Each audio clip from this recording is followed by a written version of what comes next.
श्रीमद्सद्गुणशालिनं चिदचिदिव्याप्तं च दिव्याकृतिं जीवे साक्षरमुक्तकोटिसुखदं नैकावताराधिपम्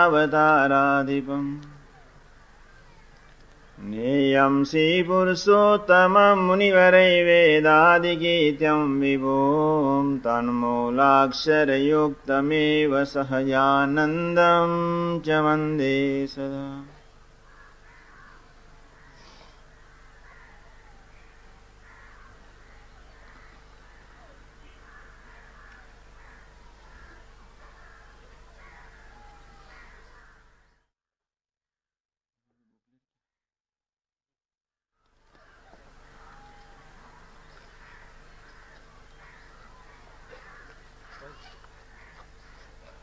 યોગીજી મહારાજ એટલે પ્રેમનું મૂર્તિમાન સ્વરૂપ.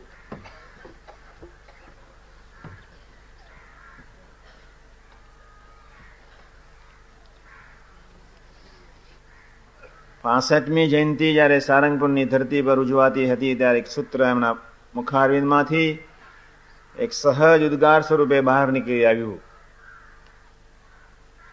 યુવકો મારું હૃદય છે. યુવકોએ બધી સેવા ત્યાં ઉપાડી લીધી હતી. સાફસૂફીથી માંડીને તોરણ બનાવવાથી માંડીને ડેકોરેશનથી માંડીને રસોડાથી બધી જ બાપા ખૂબ રાજી થઈ ગયા હતા.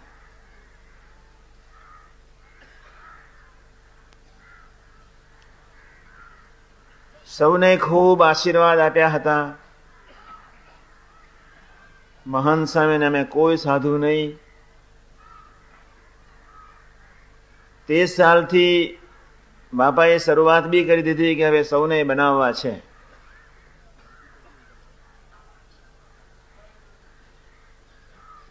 બાપાની જયારે શતાબ્દી ઉજવી રહ્યા છે ત્યારે બે ત્રણ વાત, બે ત્રણ સૂચનો યુવકોને બહુ સ્પષ્ટપણે દિલથી કરી રહ્યો છું. પહેલું સૂચન એ છે કે હરિભાઈ સાહેબ ને બધાએ જે વાત કરી, યુવકો અહીંયા બધા યુવકો જ ભેગા થયા છે. ધ્યેય માટે મંડે, ધ્યેય તરફ નજર રાખે, મરે. સર્વસામાન્ય આ અર્થ બધા જ કરી રહ્યા છે.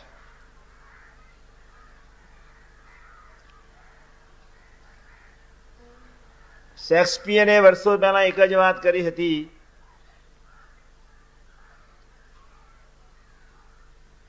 જેના જીવનમાં ધ્યેયની દ્રઢતા નથી એ માણસ મરદા સમાન છે.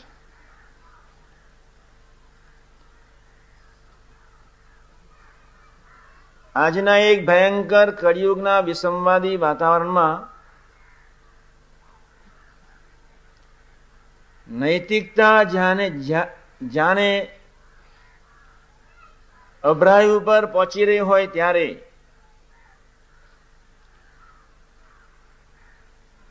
માનવીના અને યુવા સમાજના જે આજના મન છે એટલા બધા ગંદા થઈ રહ્યા છે,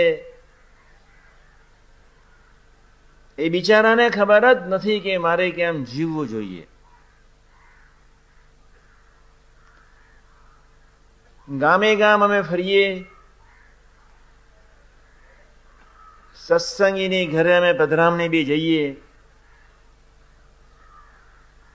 અને સત્સંગીના દીકરીઓના જયારે ઇતિહાસો અમારી પાસે આવે, દીકરાઓના જયારે પરિચયમાં અમે આવીએ ત્યારે ઘણીવાર ખૂબ દર્દ બી થાય. ઘર સત્સંગીનું કહેવાતું હોય, નિષ્ઠાવાન બી હોય, સત્સંગને અર્થે જીવન જીવતો બી હોય,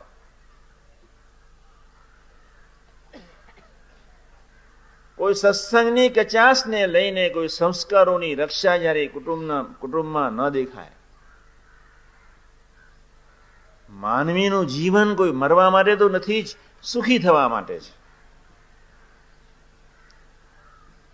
તમે બધા જ ભેગા થયા છે એની પાછળની ભાવના એક જ છે, સુખિયા થવું છે. બીજો કોઈ હેતુ નથી. સુખ શું ચીજ છે એની ખબર નહીં હોય એ વસ્તુ જુદી છે. સુખિયા થવું છે એ હકીકત છે, તે માટે આપણે સૌ ભેગા થયા છે. સંસારમાં સુખ નથી એ તમારા આત્માને, ઈવન દુનિયાની કોઈ પણ વ્યક્તિના આત્માને ખબર તો છે જ કે આ દુનિયામાં, સંસારમાં કોઈ વ્યક્તિ સુખી નથી.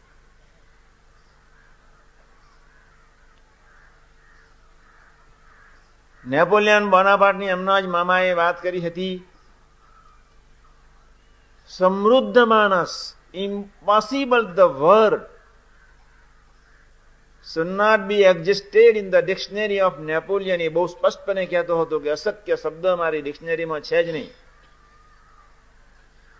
અંતિમ શ્વાસમાં એટલી જ પ્રભુને પ્રાર્થના કરી કે હે પ્રભુ, તે મારી જિંદગીમાં 7 દિવસ શાંતિના ના આપ્યા.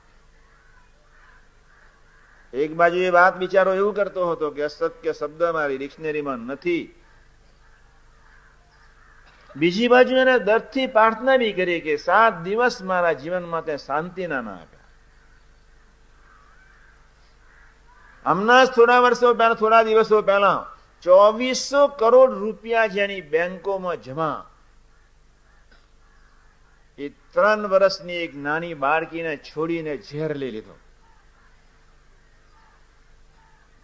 એની નામની મને ખબર નથી, દવે સાહેબે હમણાં જ વાત કરી હતી મને.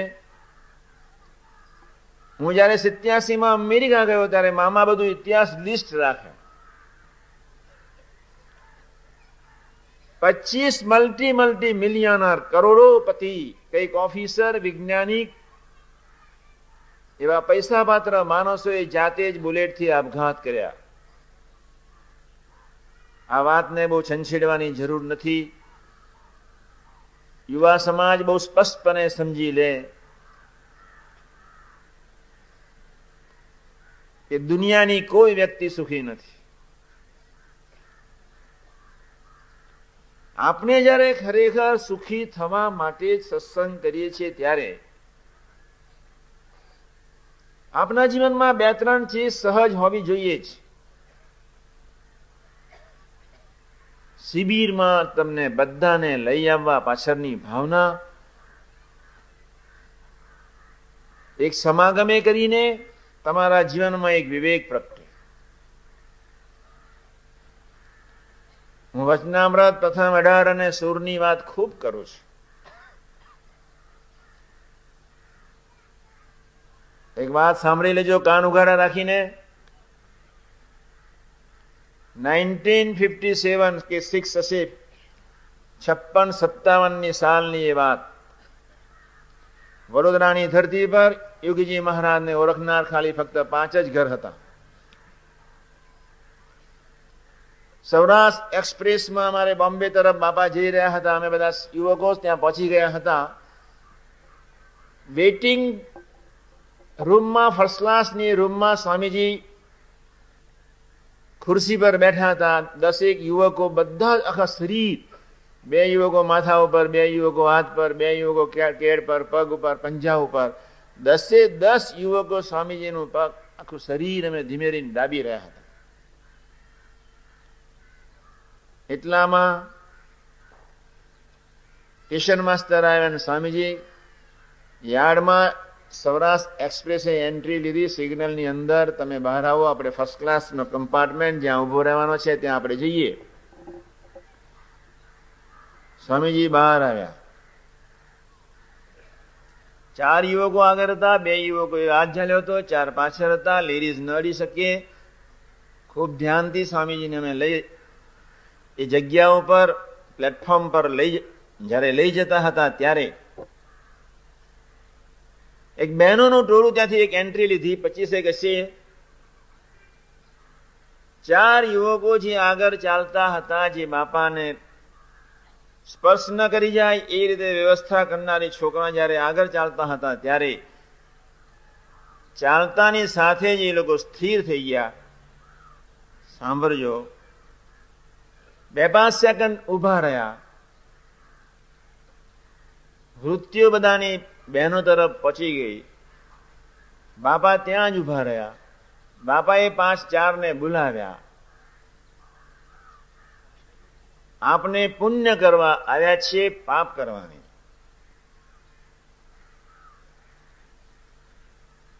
પછી સ્વામીજીએ એક્સપ્રેસ આવ્યો એટલે ફર્સ્ટ ક્લાસમાં બેસાડી દીધા.